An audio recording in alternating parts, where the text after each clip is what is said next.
സ്തോത്രം. ദൈവം നമ്മളെ ധാരാളമായിട്ട് അനുഗ്രഹിക്കട്ടെ. 2 ശമൂവേൽ സ്തോത്രം 12-ാം അധ്യായം അതിൻ്റെ 1-ാമത്തെ വാക്യം ഒന്ന് വായിച്ചേ. കുറച്ച് വായിക്കേ. അനന്തരം യഹോവ നാഥാനെ ദാവീദിന്റെ അടുക്കൽ അയച്ചു. അവൻ അവന്റെ അടുക്കൽ ചെന്ന് അവനോട് പറഞ്ഞത്, ഒരു പട്ടണത്തിൽ 2 പുരുഷന്മാരുണ്ടായിരുന്നു. ഒരുത്തൻ ധനവാൻ, മറ്റവൻ ദരിദ്രൻ. മതി. ഈ നാഥാൻ പ്രവാചകൻ ദാവീദിന്റെ അടുക്കൽ വന്ന് സംസാരിക്കുന്ന ഒരു കാര്യമുണ്ട്. തൻ്റെ അടുക്കൽ വന്ന പ്രവാചകന്റെ മുമ്പിൽ ദാവീദ് ചെയ്ത തെറ്റ് സംസാരിക്കാൻ ദാവീദിന് മനസ്സ് വരുന്നില്ല. കർത്താവ് ഒരു പ്രവാചകനെ അങ്ങോട്ട് അയച്ചപ്പോൾ ശ്രദ്ധിച്ചു കേട്ടോ, അങ്ങനെ ഒന്നും മറച്ച് വെക്കാതെ സ്തോത്രം ദാവീദിൻ്റെ മുഖത്ത് നോക്കി സംസാരിച്ചു. ഞാൻ ചോദിക്കട്ടെ, ഇന്ന് നമ്മൾ പ്രാർത്ഥനക്കാരാണ്, പാസ്റ്റർമാരാണ്, വലിയ പ്രാസംഗ്യന്മാരാണ്. നമ്മുടെ നാവെടുത്ത് അനുഗ്രഹമാണോ നമ്മൾ സംസാരിക്കുന്നത്, അതോ നമ്മൾ ശാപവാക്കുകളാണോ പറയുന്നത്? എത്രയോ പാസ്റ്റേഴ്സ് ഇന്ന് അനുഗ്രഹത്തിൻ്റെ പദങ്ങൾ പ്രസംഗിക്കുന്ന വ്യക്തികൾ, അവരെക്കുറിച്ചൊരു ബാഡ് വാക്ക് കേൾക്കുമ്പോൾ പറയുന്നവരുടെയൊക്കെ അവരതിനെ ഖണ്ഡിച്ച് സംസാരിക്കും. എങ്ങനെ സംസാരിക്കും? അവനും ശരിയല്ലല്ലോ. സിസ്റ്റേഴ്സ് എന്ന് പറ, ഞങ്ങളൊക്കെ ഇവിടെ ഇങ്ങനെ, അതായത് ഒരുമാതിരത്തെ വാക്കുകളാണ്. സ്തോത്രം. നാവൊരു തീ, കേട്ടിട്ടില്ലേ? എന്തിനാ നമ്മൾ പാസ്റ്റേഴ്സുമാരെ അല്ലെങ്കിൽ വിശ്വാസികളൊക്കെ പറയാൻ പാടില്ലാത്ത വിഷയം പറയുന്നേ? നീ വന്ന ഒരു കാലഘട്ടത്തിൽ ആ നാവെടുത്ത് എല്ലാവരും അനുഗ്രഹിച്ചിട്ടേ ഉള്ളൂ. മക്കളെ നോക്കി അനുഗ്രഹിച്ചിട്ട്, ഭർത്താവിനെ നോക്കി അനുഗ്രഹിക്കും, അവർക്ക് വേണ്ടി പ്രാർത്ഥിക്കും. അന്ന് നമുക്കൊന്നുമില്ല, ഇന്ന് നമുക്കെല്ലാം ഉണ്ട്. ആളുണ്ട്, സമ്പത്തുണ്ട്, സഭയിലൊത്തിരി മെമ്പേഴ്സുണ്ട്. പണ്ട് കടപ്പുറത്തിരുന്നതും പൈപ്പിൻ്റെ വെള്ളം കുടിച്ച് വയറ് വീഴ്ത്തതും അന്ന് നമ്മളെ സ്തോത്രം കൈത്താങ്ങിയ ആൾക്കാരെയൊക്കെ മറന്നു. ഇന്ന് ഒരുപാട് വളർന്നുപോയി. അവരെ കണ്ട കാറൊന്ന് നിർത്തി സ്തോത്രം പോലും പറയാൻ ഒരു മടി, കണ്ടിട്ട് കാണാത്ത മട്ടിൽ പോകും. പണ്ട് അങ്ങനെയല്ല. പണ്ട് വിശന്നിരുന്ന സമയത്ത് എനിക്കും എൻ്റെ കുടുംബത്തിനും അല്പ കഞ്ഞിയും ഇച്ചിരി അച്ചാറും കൊണ്ടുവന്ന ഒരു അമ്മാമ്മയാണ്. അത് നീ മറക്കുന്നു. ഇന്ന് നിൻ്റെ പൊസിഷൻ മാറി. എന്താ ഞാൻ അങ്ങനെ പറയുന്നേ? ദാവീദേ എവിടെയാ കിടന്നേ? കാട്ടിനകത്ത് ആടുകളെ മേച്ച് അല്ലേ? സ്തോത്രം. ഇപ്പം എവിടെ നിൽക്കുന്ന? ഇസ്രായേലിൻ്റെ രാജാവ്. നീ ചെയ്ത എന്തോ കാര്യം? ഉരിയായുടെ ജീവനെ നീ എടുത്തു. ഒരു അഭിഷിക്തനാ, ഒരു അഭിഷിക്തനാ. ലെറ്റർ എഴുതി ഇവനെ ഇന്നെടുത്ത് നിർത്തി കൊല്ലണം. സ്തോത്രം. ഒരുപാട് നാടകം ദാവീദ് കളിച്ച് സ്തോത്രം. പക്ഷെ കർത്താവെ കണ്ടോണ്ടിരിക്കുക. ഈ പ്രസംഗിക്കുന്ന രാജീവ് വരുന്നതിനും ശരി തന്നെ. നിങ്ങളുടെ മുമ്പിൽ ഒരു മുഖമൂടി, കുടുംബത്ത് ഒരു മുഖമൂടി ഇട്ട സ്വർഗത്തിലെ ദൈവം വലിച്ചങ്ങ് കീറിക്കളയും. നിന്നെ വിളിച്ചിരിക്കുന്ന ദൈവം വിശ്വസ്തനാണ്. അവൻ നിന്നോട് അരുൾ ചെയ്യുന്നത് സംസാരിക്കേ. ആരെയും ശപിക്കാനോ ആരെയും വിധി എഴുതാനോ അല്ല എൻ്റെ ദൈവം നിന്നെ വിളിച്ചിരിക്കുന്നേ. സ്തോത്രം. ആരെയും പഴി പറയാനും ആരെയും കുറ്റം വിധിക്കാനും അല്ല നിന്നെ ദൈവം വിളിച്ചിരിക്കുന്നത്. നമുക്ക് ആത്മീയ കോപമുണ്ട്. മോശയ്ക്ക് ആത്മീയ കോപം ഉണ്ടായിരുന്നല്ലോ. കർത്താവിൻ്റെ അടുക്കൽ നിന്ന് ഇറങ്ങി വരുന്നതിന് മുമ്പ് കർത്താവ് പറഞ്ഞു, നീ താഴോട്ട് ചെല്ല്. മോശയെ നീ കൊണ്ടുവന്ന ജനം വഷളായിപ്പോയി, അവർ കാളക്കുട്ടിയെ വാർത്തുണ്ടാക്കി, നീ പെട്ടെന്ന് പോ എന്ന് പറഞ്ഞപ്പോൾ കർത്താവ് കൊടുത്ത കൽപ്പലകയും ആയിട്ടുള്ള വരവ അത് തല്ലിപ്പൊടിച്ച് കളയുന്നു. ഇത് സംഭവം കാണുമ്പോൾ തന്നെ ആത്മീയ കോപമുണ്ട്. അത് നീ കാണിക്കേണ്ടത് മനുഷ്യരുടെ അടുത്തല്ല. നമ്മൾ കാണിക്കേണ്ടത് മനുഷ്യരുടെ അടുക്കല്ല, പാസ്റ്റർമാർക്കേ. പാസ്റ്റർമാരെന്ത് തെറ്റ് ചെയ്തോ അത് ദൈവം നോക്കിക്കോളൂ. നമ്മളതിനെ ചുരണ്ടി പുണ്ണാക്കാൻ നിൽക്കണ്ട. അതുകൊണ്ടാണ് യേശു പറഞ്ഞേ, നിന്നിൽ പാപമില്ലാത്തവൻ ആദ്യം കല്ലെറിയും. അവരെല്ലാം ഇട്ടിട്ട് അവരെ പാട്ടിൽ പോയി. ഹൃദയത്തിൽ വേദനിച്ചു. എത്രയോ പാസ്റ്റർമാരെ നീ മൈക്കെടുത്ത് എന്തോരം കാര്യങ്ങൾ സംസാരിക്കുന്നു. അവർക്ക് സ്റ്റേജ് കൊടുക്കരുത്. പാസ്റ്ററെ ഇന്നയാൾക്ക് സ്റ്റേജ് കൊടുത്തോളല്ലേ, ഇന്നയാളെ വിളിച്ച് സംസാരിപ്പിച്ചോളല്ലേ. പുള്ളിക്ക് ദുരാത്മാവാണ് കേട്ടോ, ഓർമ്മ വേണം. നീ ഇങ്ങനെ സംസാരിക്കുമ്പോൾ ആ ദൈവദാസൻ ഇതറിയുമ്പോൾ ആ പുള്ളിക്കാരൻ്റെ ഹൃദയത്തിലെ വേദന എന്താണെന്ന് നിങ്ങൾ ഓർത്തിട്ടുണ്ടോ? ഊരിയാവ് ദാവീദ് പ്ലാൻ ചെയ്ത് വിളിക്കുമ്പോഴും ദാവീദ് പ്ലാൻ ഒരുക്കുമ്പോഴും അങ്ങേര് പറഞ്ഞൊരു പദം ശ്രദ്ധിച്ചാൽ മതി. പെട്ടകം, സൈന്യം ഒക്കെ അവിടെ കിടക്കുന്നു, ഞാൻ ഇവിടെ വന്ന് ഇങ്ങനെ ചെയ്ത. പിന്നെ ദാവീദ് പറഞ്ഞതിൻ്റെ പേരില്ല, പക്ഷെ അങ്ങേര് ഒരു കാരണവശാലും സ്വന്തം ഭവനത്തിൽ പോകുന്നില്ല. ആ ഭൃത്യൻ്റെ ഹൃദയം ഒന്ന് ആലോചിച്ച് നോക്ക്. അവനെ കൊല്ലാൻ അവൻ്റെ കയ്യിൽ പ്ലാൻ ചെയ്ത് ലെറ്റർ എഴുതി കൊടുത്ത് കർത്താവ് ഇതൊക്കെ നോക്കിക്കൊണ്ടിരുന്നു. നാഥാൻ പ്രവാചകനെ അയച്ചിട്ട് പറഞ്ഞു, എന്നോട് പോയി സംസാരിക്കേ. ആ ബാക്കി ഒന്ന് വായിച്ചേ, ഒന്ന് ഉറച്ചു വായിച്ചേ. ആ നാഥാൻ പ്രവാചകൻ വന്ന് ഈ ദാവീദിനോട് വളരെ ഷാർപ്പായിട്ട് സംസാരിക്കുന്ന കുറച്ച് കാര്യങ്ങൾ നമ്മൾ വായിച്ചു കാണും. എന്നാൽ നിങ്ങൾ ഇത് വായിച്ച് കേൾക്കുക, ഒന്ന് ഉറച്ചു വായിച്ചേ. നാഥാൻ ദാവീദിനോട് പറഞ്ഞു, ആ മനുഷ്യൻ നീ തന്നെ, ഇസ്രായേലിന്റെ ദൈവമായ യഹോവ ഇപ്രകാരം അരുളി ചെയ്യുന്നു, ഞാൻ നിന്നെ ഇസ്രായേലിന് രാജാവായിട്ട് അഭിഷേകം ചെയ്തു, നിന്നെ ശൗലിന്റെ കയ്യിൽ നിന്നും വിടുവിച്ചു. ഞാൻ നിനക്ക് നിന്റെ യജമാനന്റെ ഗൃഹത്തെയും നിന്റെ മാർവിടത്തിലേക്ക് നിന്റെ യജമാന്റെ ഭാര്യമാരെയും തന്നു. ഇസ്രായേൽ ഗൃഹത്തെയും യഹൂദ ഗൃഹത്തെയും നിനക്ക് തന്നു.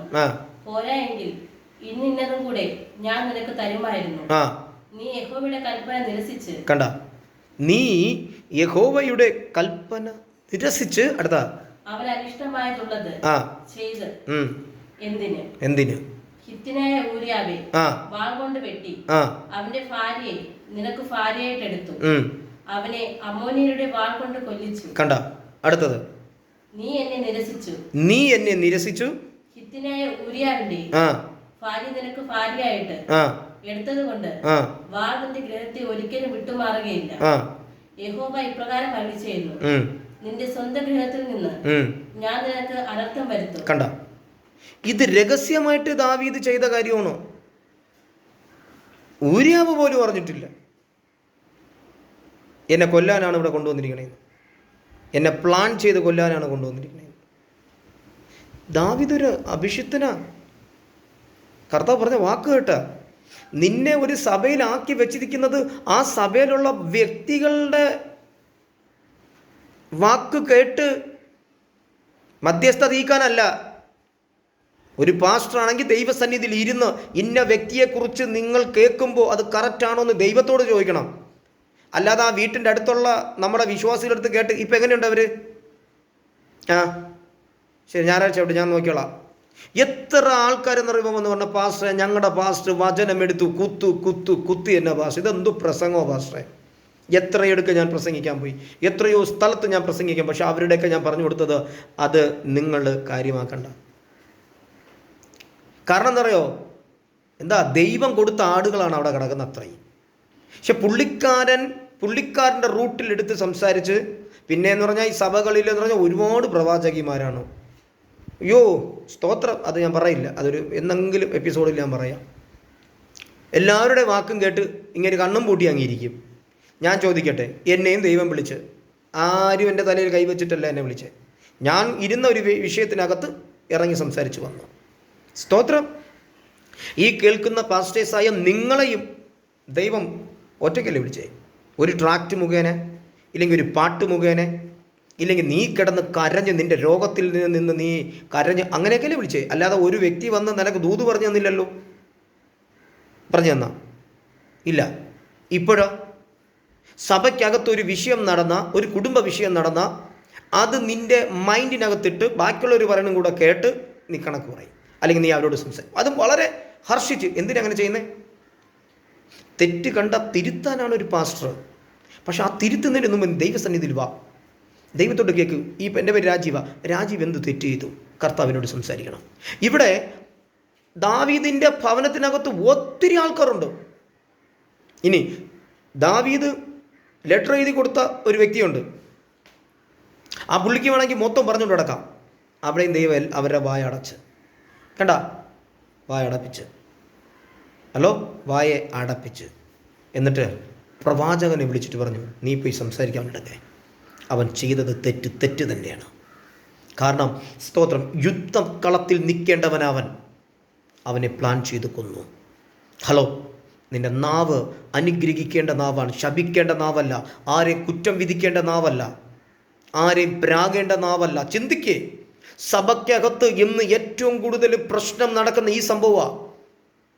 നമ്മൾ ഏറ്റവും ഇഷ്ടപ്പെടുന്ന ആൻറ്റിമാർ, ഏറ്റവും ഇഷ്ടപ്പെടുന്ന ബ്രദർമാരുണ്ട്. അവർ ഉടനെ തന്നെ ഫോൺ വിളിച്ച് പാസ്റ്റർ അതാണ് ഇതാണ് മറ്റേ മറിച്ചെന്ന് പറയും. അത് കേൾക്കരുത്. അത് ഈ കാതിക്കൂടെ ദൂരെ കളഞ്ഞിട്ട് പരിശുദ്ധാത്മാവിനാൽ നിറഞ്ഞ് നീ നിൽക്കേ. എങ്കിലേ സഭ വളരൂ, എങ്കിലേ സഭയ്ക്കകത്ത് അത്ഭുതങ്ങളെ കാണാൻ പറ്റൂ. സ്തോത്രം. കാരണം നിന്നെ വിളിച്ച ദൈവം വിശ്വസ്തനല്ലേ. പത്രോസിനെ നോക്ക്, കാറ്റ് ഇളകി കടൽ ഇളകി നിൽക്കുക. സ്തോത്രം. ഹല്ലേലൂയ. യേശു അതിന്മേൽ ചവിട്ടി വരികയാണ്. പത്രോസ് പറഞ്ഞ്, യേശുവേ നീ ആകുന്നുവെങ്കിൽ എന്നെ ഒന്ന് അങ്ങോട്ട് വരാൻ പറ. യേശു പറഞ്ഞു, ഞാനാവുന്നു, വാ. വന്നു, പകുതി വെച്ച് താന്നു. ഈ 11 പേര് പത്രോസ് എന്ന് പോലും വിളിക്കുന്നപ്പോൾ അതിൽ കേട്ടിട്ടില്ല. ഒരു കയറ് എടുത്ത് എറിഞ്ഞു കൊടുക്കുകയോ അല്ലെങ്കിൽ എന്തെങ്കിലും രക്ഷപ്പെടുത്താനുള്ള ഒരു മൈൻഡില്ല. പക്ഷെ യേശു നോക്കി നിന്നില്ല, അവനെ കൈക്ക് പിടിച്ച് കയറ്റി. നീ യേശുവിൻ്റെ മകനാണെങ്കിൽ നിന്നെ പഴി പറയൂ, നിന്നെ കുറ്റം വിധിക്കൂ, എന്ത് ചെന്നൈ പാസ്റ്റേഴ്സോ ജനങ്ങളോ വിശ്വാസികളോ പറയട്ടെ, അത് നിൻ്റെ മൈൻഡിലും നിൻ്റെ ഹൃദയത്തിലും ഇടരുത്. അത് സ്വർഗത്തിൽ കൊടുത്തിട്ട് പറ, കർത്താവേ ഞാൻ ഇവരെ അനുഗ്രഹിക്കുന്നു. പണ്ട് നീ അങ്ങനെയല്ലേ സംസാരിച്ചുകൊണ്ടിരുന്നേ, പിന്നെ ഇപ്പം എന്താ? ഇപ്പോൾ വലിയ ആളായിപ്പോയി. ഞാൻ നേരത്തെ പറഞ്ഞ പോലെ നമ്മളെ സഹായിച്ചവരെ കണ്ടാൽ പോലും നമ്മൾ നോക്കൂല. സ്തോത്രം. മടങ്ങി വാ. നാവൊരു തീയാണ്, അതിനെക്കൊണ്ട് ആരെ കുറ്റം വിധിക്കല്ലേ. നിൻ്റെ മകൾക്കോ മകനോ ഒരു കല്യാണ വിഷയം വന്നാൽ ആ വീട്ടിലുള്ള അയൽവക്കക്കാരെ വിളിച്ച് ചോദിക്കരുത്, പയ്യ എങ്ങനെയുണ്ട്, പെണ്ണ് എങ്ങനെയുണ്ട്. നോ, ദൈവത്തോട് സംസാരിക്കുക, ദൈവത്തോട് കേൾക്കുക. അല്ലാതെ 5 പാസ്റ്റർമാരെ വിളിച്ച് ഒത്ത് വളഞ്ഞുകൂടി ഇരുന്ന്, നോ, നീ ഇരിക്കേ, നീ പ്രാർത്ഥിക്കേ. ദൈവം കറക്റ്റ് ആ ദൂതനെ അയക്കും. ഇവിടെ നാഥാൻ പ്രവാചകൻ വന്ന് എന്താ സംസാരിച്ചേ? താൻ ചെയ്ത ഹൃദയത്തിൻ്റെ അകത്തിരുന്ന തെറ്റ് മുഖത്ത് നോക്കി വിളിച്ചു പറഞ്ഞപ്പോൾ ദാവീദ് അങ്ങ് ഫ്രീസായിപ്പോയി. രാജാവാണ്, ഞാനങ്ങനെ ചെയ്തേന്നുമില്ല. എന്തുകൊണ്ട് ദാവീദെ വാളെടുത്ത് അങ്ങനെ വെട്ടൂല. മനസ്സിലാക്കുക, ഇതാണ് എൻ്റെ ദൈവം. നിന്നെ വിളിച്ചിരിക്കുന്നത് ദൈവത്തിൻ്റെ കൂടെ നടക്കാൻ. ആ കർത്താവിൻ്റെ കൂടെ നടന്നാൽ നിൻ്റെ സഭയ്ക്കകത്ത് എങ്ങനെ സംസാരിക്കണം, വിശ്വാസികൾക്ക് എങ്ങനെ സംസാരിക്കണം, ഞായറാഴ്ച ഏത് ദൂത എടുക്കേണ്ടതെന്നൊക്കെ സ്വർഗത്തിലെ ദൈവം. ആ ദൂത് കേൾക്കുമ്പോൾ ഒരു വ്യക്തികൾക്കും കുത്തുകൊള്ളൂല. അവരുടെ ഹൃദയത്തിൽ അവർ ചെയ്ത തെറ്റ്, അവർ ചിന്തിച്ചെടുത്തതെല്ലാം പരിശുദ്ധാത്മാവിനാൽ പറഞ്ഞ് അവർ കരയാൻ തുടങ്ങും. പക്ഷേ ഈ പരിശുദ്ധാത്മാവിനെ നീ മാറ്റിയിട്ട് നിൻ്റെ ജഡവും കൂടെ അതിൽ കയറ്റിക്കഴിഞ്ഞുണ്ടല്ലോ, പരിശുദ്ധാത്മാവ് നിന്നെ വിട്ടു പോണത് നീ അറിയില്ല. സാത്താൻ വന്ന് കയറുന്നത് എല്ലാവർക്കും അറിയാവേ. സാത്താൻ വന്ന് കയറുന്നത് ആർക്കും അറിഞ്ഞുകൂടാ. പക്ഷെ സാത്താൻ ഇറങ്ങിപ്പോണത് എല്ലാവർക്കും അറിയാം. പരിശുദ്ധാത്മാവ് വരുന്നത് എല്ലാവരും കണ്ടിട്ടുണ്ടോ? പരിശുദ്ധാത്മാവ് ഇറങ്ങിപ്പോകുന്നത് ആരും കണ്ടിട്ടില്ല. സൂക്ഷിക്കേ. ഹല്ലേലൂയ. ഈ വചനങ്ങൾ ദൈവം നിന്നെ ധാരാളമായിട്ട് അനുഗ്രഹിക്കട്ടെ. സ്തോത്രം. ആമേൻ.